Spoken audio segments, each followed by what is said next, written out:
Welcome to Sports Econ 101, the show where we discuss sports topics from a business perspective. I'm your host, Edward Brown, along with my co-host, Mike McDowd. Russell Jackman is off on assignment again today, taking care of his shoulder. At each commercial break, we're going to ask a trivia question. Today's trivia theme is miscellaneous trivia. We do have a special guest, someone who has been on the show many times before, sports agent Steve Baker. Steve, how are you this morning? I'm doing great. How you doing, Edward? You're doing great. All right. And hopefully we'll keep the signal strong because you're on your way up to Tahoe to go skiing, right? I am South Tahoe. Exciting. Okay. We're just hitting the mountain. So if we make it through this whole thing, it'll be a minor miracle. Okay. When we come back, the few questions I have are one, who right now is the odds who will make up the Super Bowl, because things are changing, a lot of injuries going on. Also, now that Coach Belichick is at North Carolina, players and agents are coming to him wanting to be part of his program, and want to talk to Steve about that. And then also, what's the deal with Devondre Campbell, the linebacker for the 49ers, refusing to enter a game? The 49ers suspending versus releasing him. And I wanted to ask Steve, what's the impact of that on his contract? My guess is his career is probably close to over. I think he's played for about 9 years. And I don't think I'd want a guy on my team who you never know if he's going to decide not to play. That's not a good thing. It's like not showing up for work. All right. You are listening to Sports Econ 101. Don't touch that dial. When we come back, we're going to interview Steve Baker, sports agent.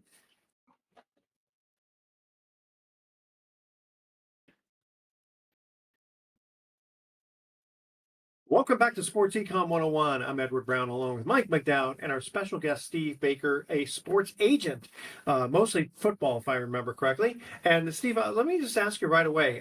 So Devondre Campbell, linebacker for the 49ers, I think it was Hargrave who was playing. He got hurt. Campbell was asked by the coach to go in, and he refused. And so apparently Lynch came down, the general manager, and sent him to the locker room. And now the 49ers are suspending him for the last few games versus releasing him. What's your take on that? And how does that affect his contract? Well, my take on it is there's probably very few things a football player could do that's more destructive for his career than what he did. He'll certainly never play for the 49ers again. And as you alluded to, I suspect he'll never get another shot. He is a talented linebacker. He was good enough to start most of the games this season. But a team can't have a situation where a player refuses to play, not only because of the way it affects your defense, but the way it affects the esprit de corps of the rest of your team. The reason the Niners suspended him rather than released him is because they can punish him more by suspending him. This way they could argue they don't have to pay him, and he can't sign with another team, and they can potentially recoup part of the signing bonus that they gave him. I believe he was set to make $5 million this year. Yeah, I think that's right. He did receive a substantial signing bonus.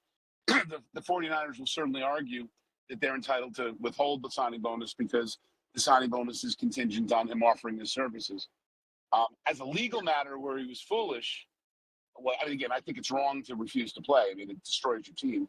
But as a legal matter, he would have been much smarter to argue that he was too injured to play, which is the route that Brandon Ayuk took with the Niners over the summer, where he was holding out and the Niners weren't able to suspend him or fine him because he claimed he was injured, and you can't suspend someone or fine them if they're injured. DeAndre Campbell actually was quoted when he was a Packer once saying that he's not going to play injured again because, he's going to do what's best for him. So there was hints that there were these issues before, but he should have gone back and looked at his old quotes. If he was going to pull that move, he could have been smarter. And if I understand it correctly, he didn't, or so far, he hasn't claimed that he didn't go in because he was injured. No, he didn't claim he claimed he basically didn't come in because the Niners starter came back, actually had an unbelievable game in the first half. And then because he was recovering from his Achilles, the Achilles was beginning to bother him in the second half, and they tried to put DeAndre Campbell back in. He refused to go in.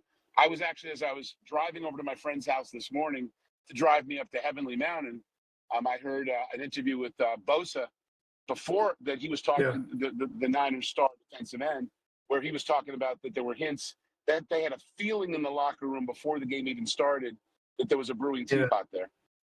Which, again, it shows that the Niners had to aggressively address this, because it becomes a cancer that can grow through your locker room. Yeah, so just from what I'm gathering, it sounds like he was just kind of upset that he was not going to be the starter.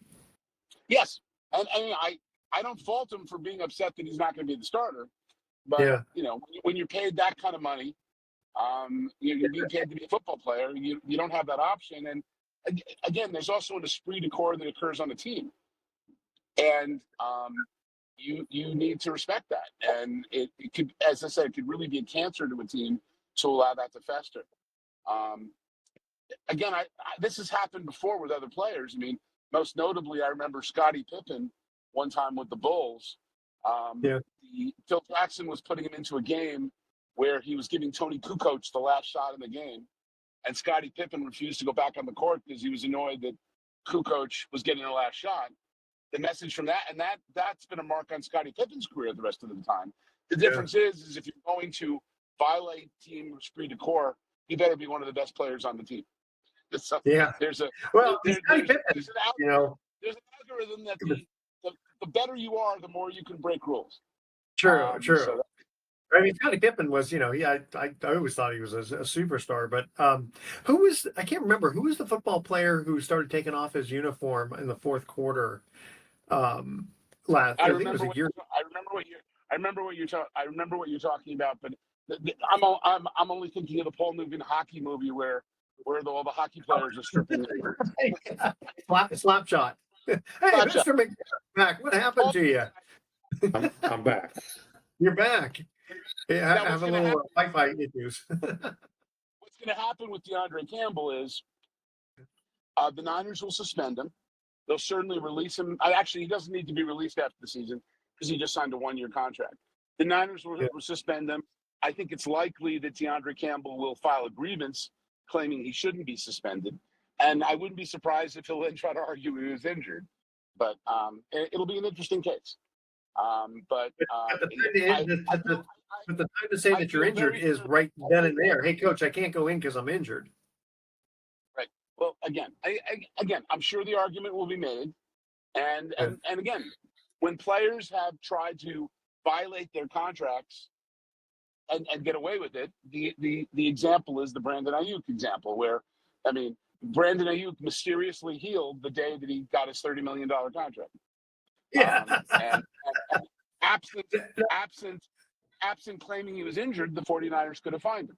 So, and they didn't. And as Campbell's agent, is he financially unaffected? Like, he doesn't have to give back some of his agent's commission, does he?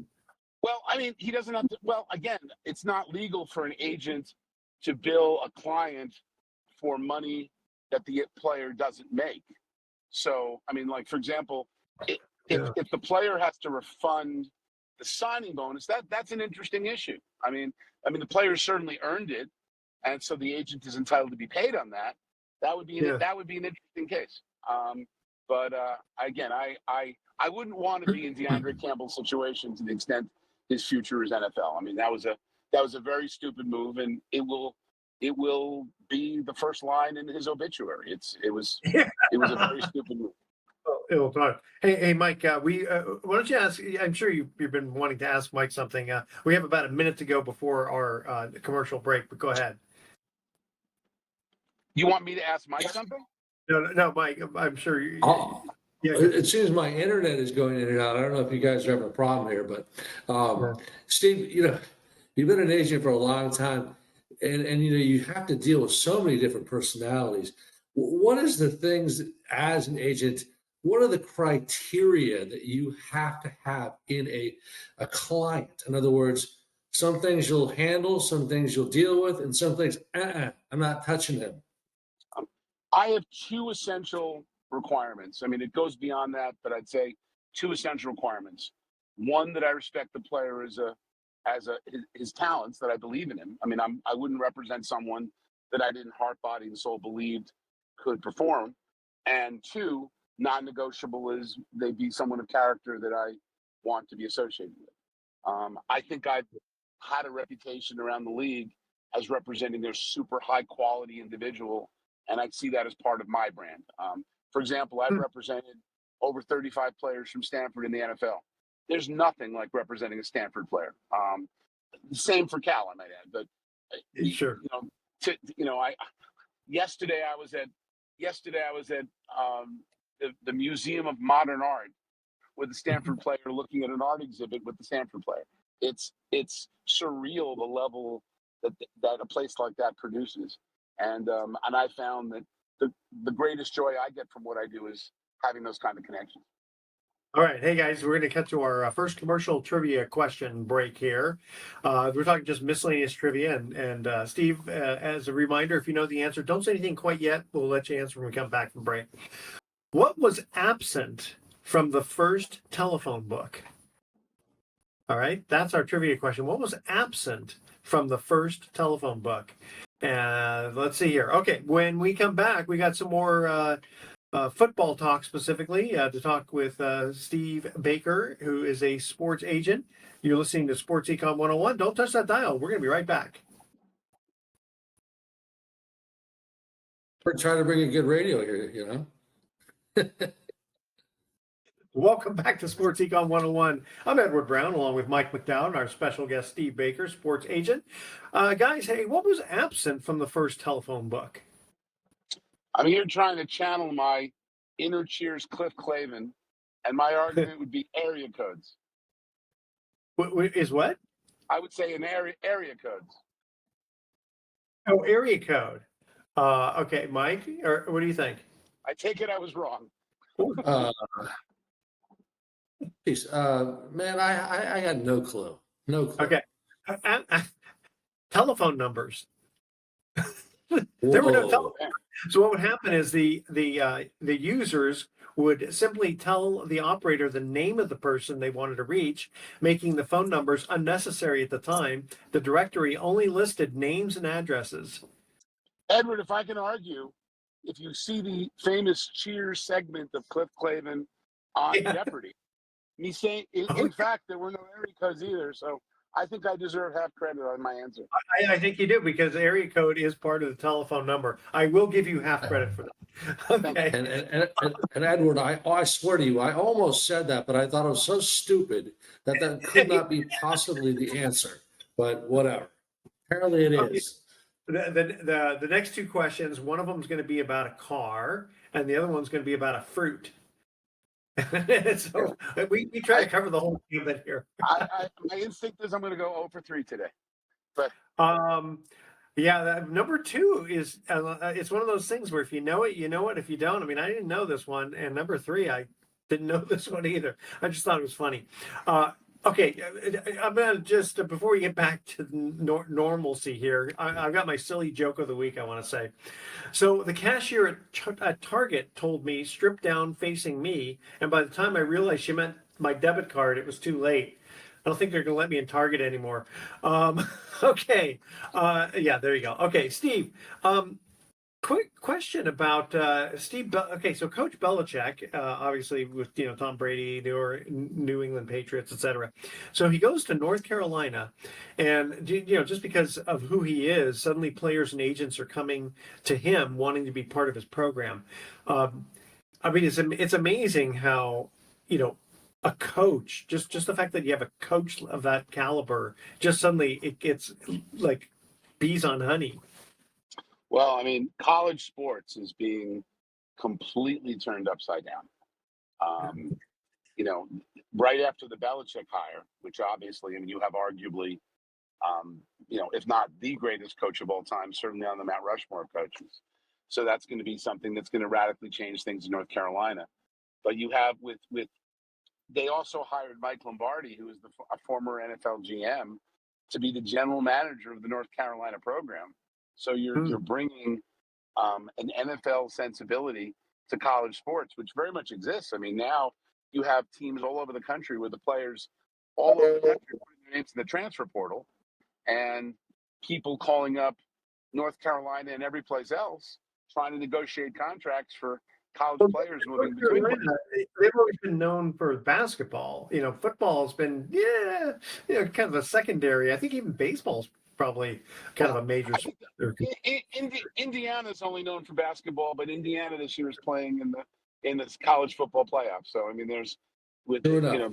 know, I mean, it's everyone's trying to get to another level, and I think my understanding is Bill Belichick really wanted to be the coach of the Jets, but finding that wasn't going to happen, he did something that will be fascinating. I mean, the whole world will be watching what happens with UNC next year.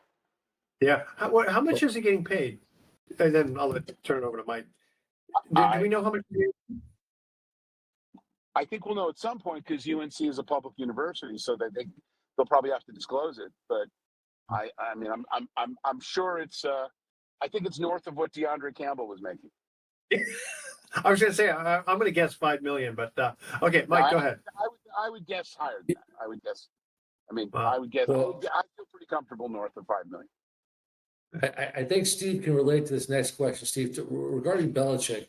Often being a coach, sports agent, anything in life often is about life is about sales and selling yourself. The thing about Belichick, we know that his personality is it's just boom. And do you think that he's going to be able to relate to the kids first, and maybe second, does he even care if he relates to the kids? Because this thing is really setting almost a new precedent in college sports.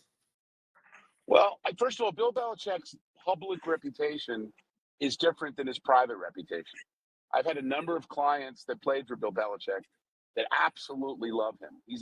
Believe it or not, he's actually supposedly a very funny man who has a lot of charisma individually with his players. Now, the problem is he's also, he's also he's leading a dictatorship as opposed to a democracy. But a lot of the greatest coaches are that way. But I suspect Bill Belichick will have great success at that level. One, because he's a brilliant football mind, and two, I know from the clients I've had who have been coached by him, they love him. So that reputation isn't completely accurate. I wonder how different it is coaching college versus pros. I mean, there's a few of the rules difference, but just the talent, working, the kids have to still kind of study in school, et cetera. Well, first of all, I don't think the kids study that much in school at places not like. Well, at UNC they probably do. UNC is quite a school, but and certainly at Stanford or Cal. But what's interesting is college sports is becoming more like pro sports. I mean, you're going to have a salary cap this year in college sports where teams can spend $20 million on their players if the antitrust case gets approved. Yeah. And they don't count scholarships as part of that, right? Like the cost of school is not part of it. Yeah. Gotcha. I mean, it's the Oklahoma land rush right now in college. So college is becoming closer to NFL. I think I certainly think a 20-year-old will be more in awe of Bill Belichick maybe than a 35-year-old. Certainly college sports 5 years ago, the college sport coach was king 5 years ago. It's different now because the players, all across the country, players on every team are putting their names in the transfer portal, which gives them incredible leverage. So it's becoming much closer to NFL. Yeah. Frequently players can make more in college than they can make as pro players, which is mind-boggling. And the thing that's kind of cool about that is, how many players actually, make it to the NFL. Then the average lifespan is 3.5 years, and then what are they going to do afterwards? So I kind of like the idea of these guys getting paid now because, especially if they get hurt, I think it's fair that they get paid, but the system is broken. I mean, you can't have a situation where players every year are leaving like they are and maintain a program. On the other side, the system before was flawed because the players were being taken total advantage of. I think what happened was the pendulum swung one way. Now it's swinging a lot in the other way, and eventually it'll come out more in the middle. But a situation where a coach could make $10 million a year, but a player had to sit out a year before he could play for another team and had no options and risk injury in college where he might never make any money in the pros. The old system didn't work either. So I think eventually you'll have something. It's sort of like our democracy where well, maybe we'll see 4 years from now, things have settled down after the craziness we're dealing with in our government also. Yeah, but if it's pendulum swinging one way, then the other way. Yeah. Exactly. Go ahead, Mike. But Steve, even with the Belichick Carolina connection, it almost seems like the football operations and the business side of things this is really, in my opinion, one of the most fascinating hires in a decade or longer. I mean, because it really does it really change everything from a business football model? Because this is now, you're bringing in the best of the best who worked at the NFL level.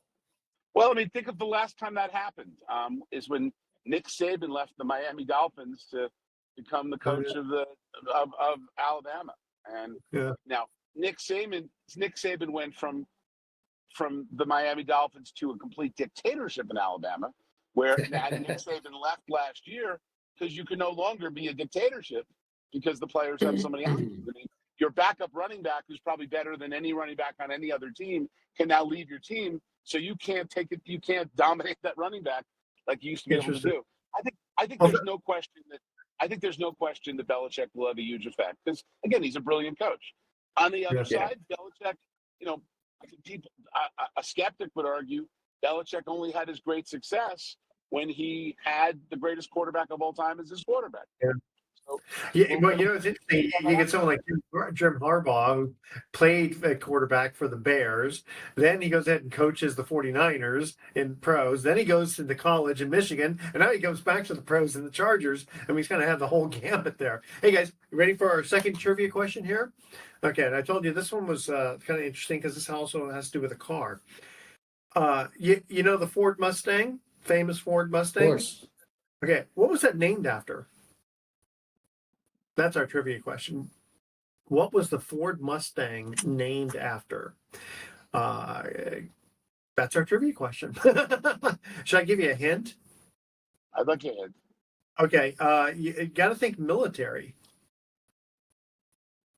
I know it is. I don't know. I'm not sure why this is what it is, but it is what it is. All right, audience. That's our trivia question. What was the Ford Mustang named after? Stay with us. You're listening to Sports Econ 101. Don't touch that dial. We'll be right back. Edward Brown here, along with Mike McDowd and Steve Baker.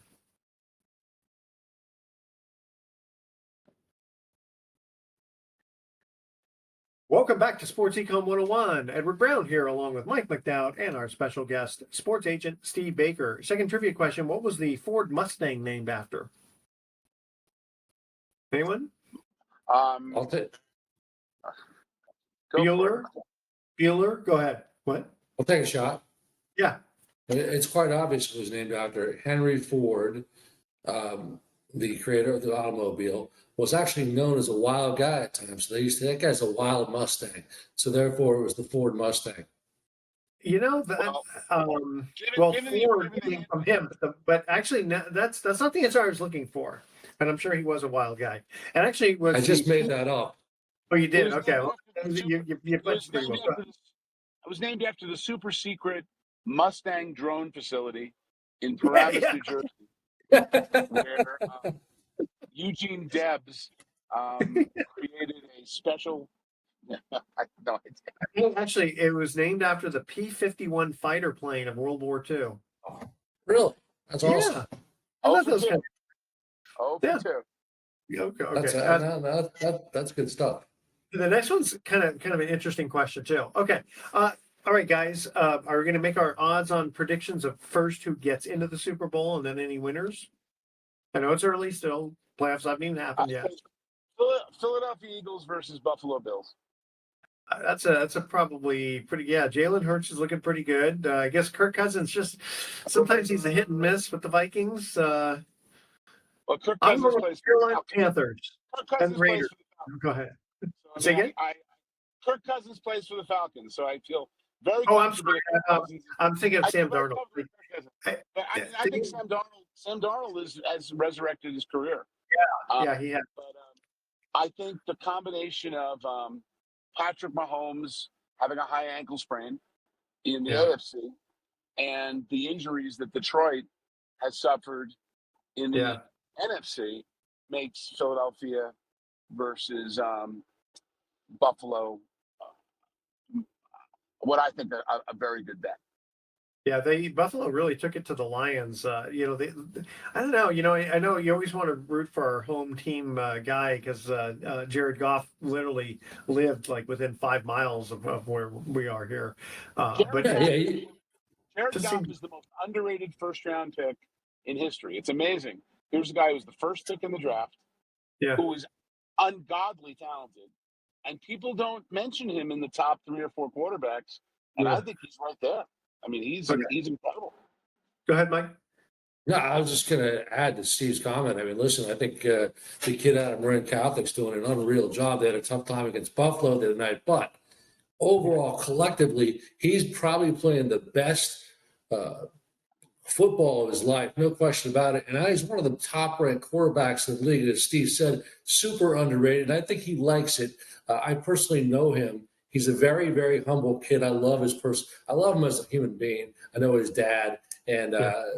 his dad's Jared. We know him, and he's just one of those guys where you got to root for him because he's a humble guy. He's an Yeah. incredible player. He's an You know, incredible player, and his combination of accuracy and arm strength is almost unequaled. And it's interesting.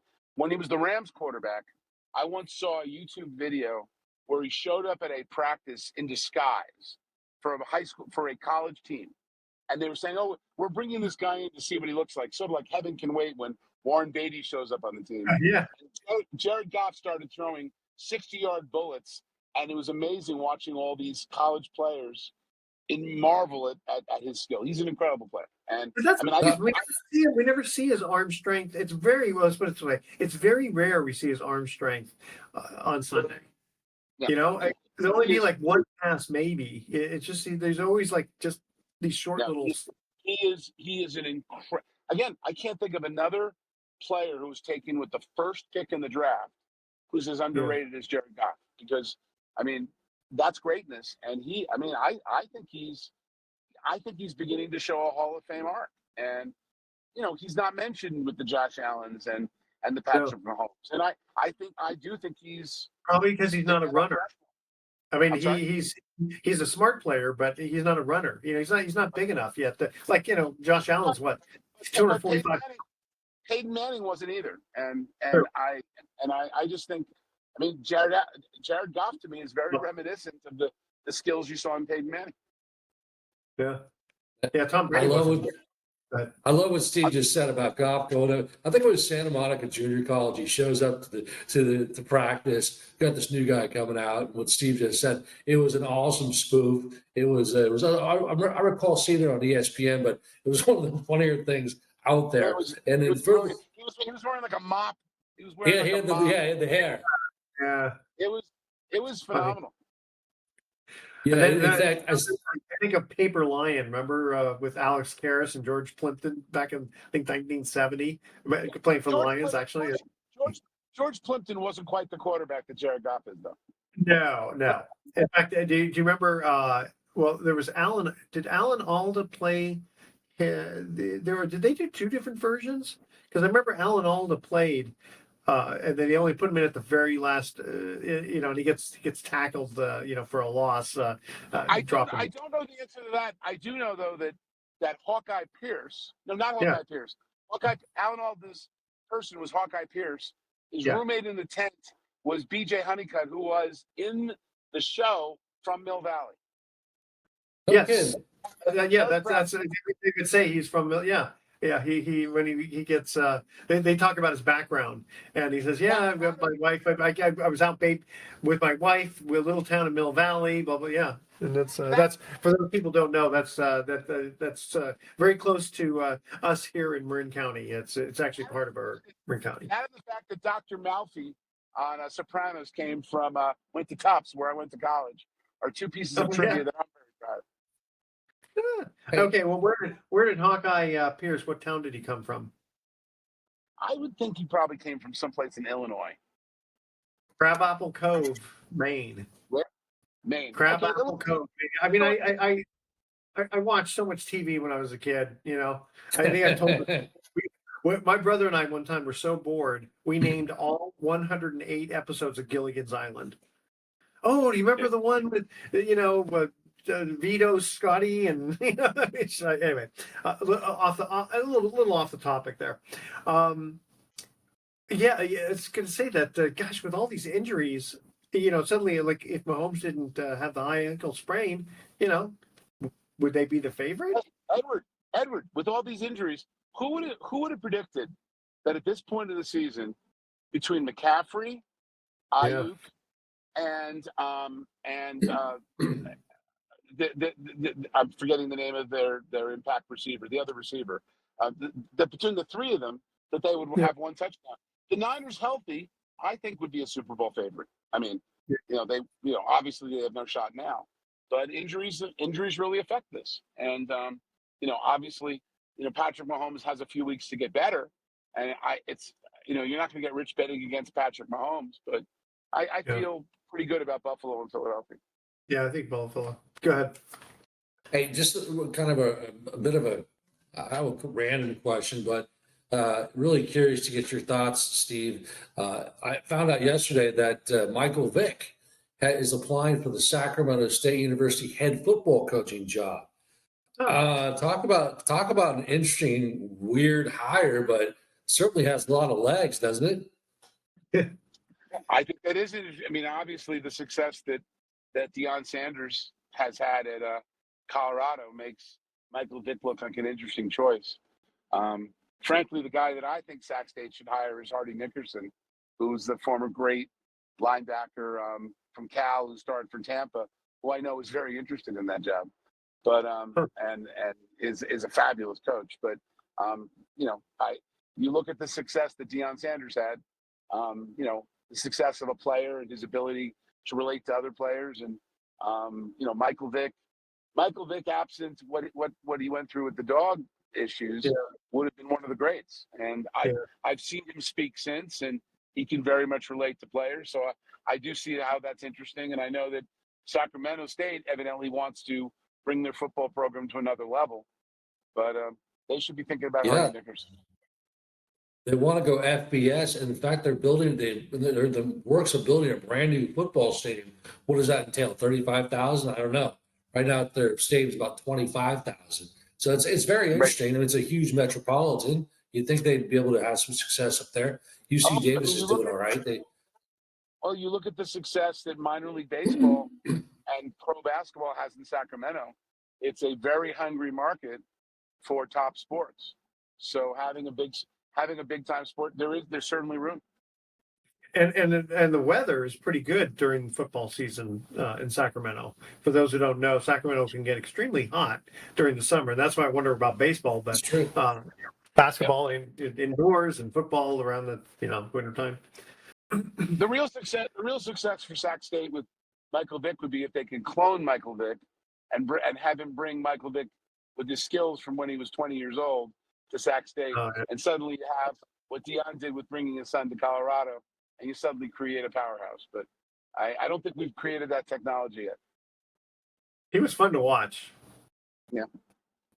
Hey, you have an opinion on this latest Heisman Trophy winner, Travis Hunter, Ashton Jeanty? I was all over Jeanty. I love that kid. I mean, even Oregon couldn't stop him. Do you think that was a fair choice? You know, I think obviously with the Colorado player who won it, he's the best defensive back end, the best wide receiver in college football. The last time you saw Yeah. that was Charles Woodson, who won the Heisman. So I have a hard time faulting that. Obviously, the running back at Boise had an unbelievable year. I mean, arguably the greatest running back year of all time. I think he's passing Barry Sanders' record. But it's hard to argue against when a player is the best at both sides. And That's true. Do you think in the pros they'll let him play both sides? Sometimes, maybe. I suspect that he would not be able to do that totally, but to some extent you can. I mean, I think Charles Woodson was used on both sides at times. I think, he's such a threat, but it's a whole different level of play at the next level. But you're also talking about two premium positions. I mean, a shutdown corner. I mean, the only corner who can shut down him on offense is him. So I mean, it's an Oh, yeah. interesting dynamic. All right, guys, you ready for our last commercial trivia question here?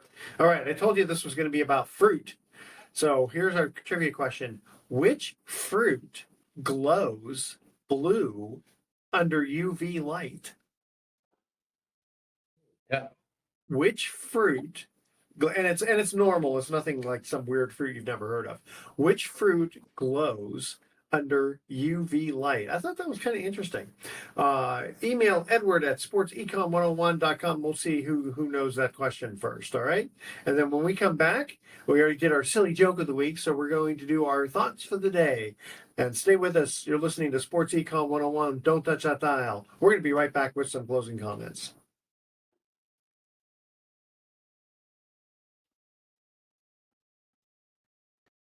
Welcome back to Sports Econ 101. Last time for today, I'm Edward Brown, your host, along with Mike McDowd, my co-host, and Steve Baker. All right, guys, we asked our third trivia question just before we went to the break. Which fruit glows under UV light? Anyone? A plum. A plum. A plum. No. A plum. No. That's still no.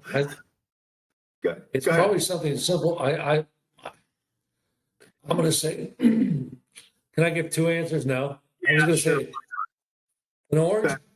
An orange? No. One. What about a kiwi? No. A ripening banana. So, You I mean, know, it's still I, banana. I was going to say a banana, to be honest. You were, and I believe you, Steve. You've never lied to me before. I know you were telling me the truth. Okay, you guys ready for our thoughts for the day? All right, here we go. So I just bought my coworker a "Get Better Soon" card. No, he's not sick. I just think he could do better. He didn't like that too much. Okay, and I was drinking whiskey, and the bartender screamed, "Does anybody know CPR?" And I yelled, "I know the entire alphabet." We all laughed. Well, except for this one guy. All right, and audience, I mean, these are a little bit off color, I know. Steve Baker, thank you again for joining us on Sports Econ 101. Don't break a leg, as they say, going skiing. Enjoy your time. Mike, always a pleasure having you on as my co-host. Go ahead, Mike. Merry Christmas to both of you and all your families. I hope it's a beautiful year for everybody. Yeah, that's right. This is our show just before Christmas, isn't it?